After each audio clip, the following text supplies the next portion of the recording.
I remember when I was at school and I was young, I remember being told, boys don't cry. But isn't crying human nature?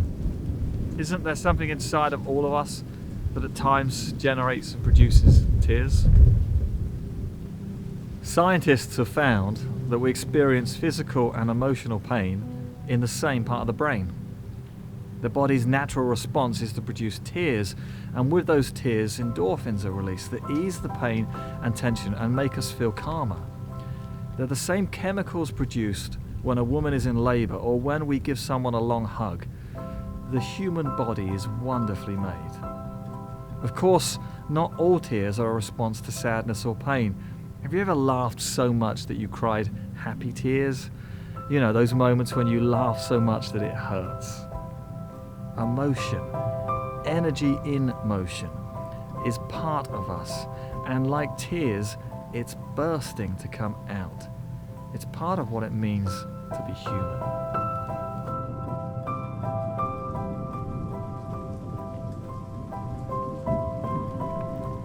In the Bible, we read a story of Jesus traveling with his disciples when they receive news that one of their friends, Lazarus, is seriously ill.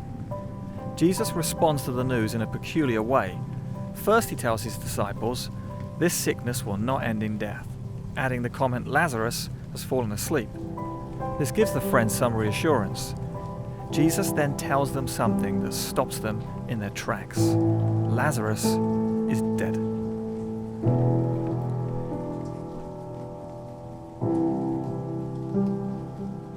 Jesus and his disciples travel to be with Lazarus' sisters, also friends of Jesus.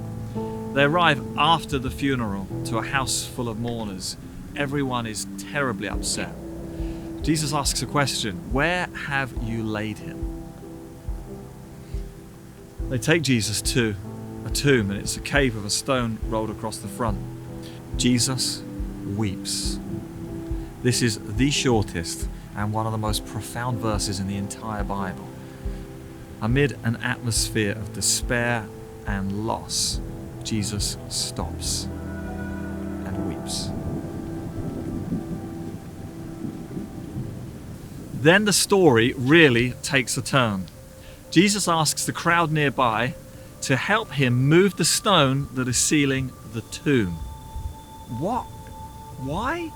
No one understands, but amazingly they do. They help him and they move the stone. And then Jesus prays, and it's quite a normal prayer along the lines of, "Father, thank you that you hear me. I know that you hear me, but for the sake of those standing around, I'm doing this that they would know that you sent me." And then he stops his prayer, and in a loud voice he says, "Lazarus, come out." And then the dead man walks out of the grave. For Jesus, death is not the end of the story. There's something about this story that's always intrigued me. Jesus knew he was going to raise Lazarus from the dead.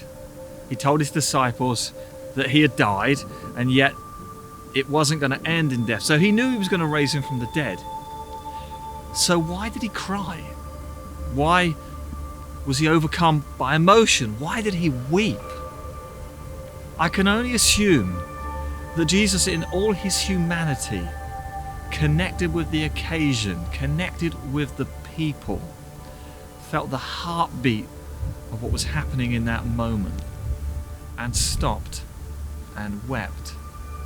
For Jesus, unnecessary tears were necessary.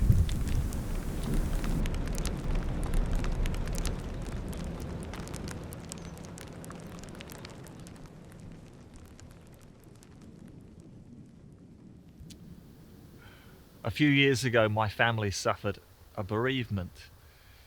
It was one of those moments that I didn't expect, and in one moment it changed everything, and our lives have never been the same since. During that time and the weeks that followed, people really cared for us, and some people gave advice, and some of it was really good, kind advice, and some of it was not very helpful at all. Some of the phrases and words like, stay strong and it's okay, you'll get over it, and he's in a better place, really didn't help, and seemed at odds with our desire and our need to mourn and cry, and seemed contradictory to the actions of Jesus at the graveside of Lazarus. I remember some time after the event, a tombstone was erected, and I remember reading my brother's name on the stone and hating the sense of permanence. It was as if what was now written in stone meant that what I had hoped was a bad dream had now become an unending reality. I have learned, like Lazarus' sisters, that Jesus is often close by in tears. I know some people struggle and their response is to run away from God, and I don't want to downplay pain and anger and the whats and the whys and the unanswered questions, but my experience has been that running to God is a better choice, questions and all. So let the tears flow, and in your tears may you run to God.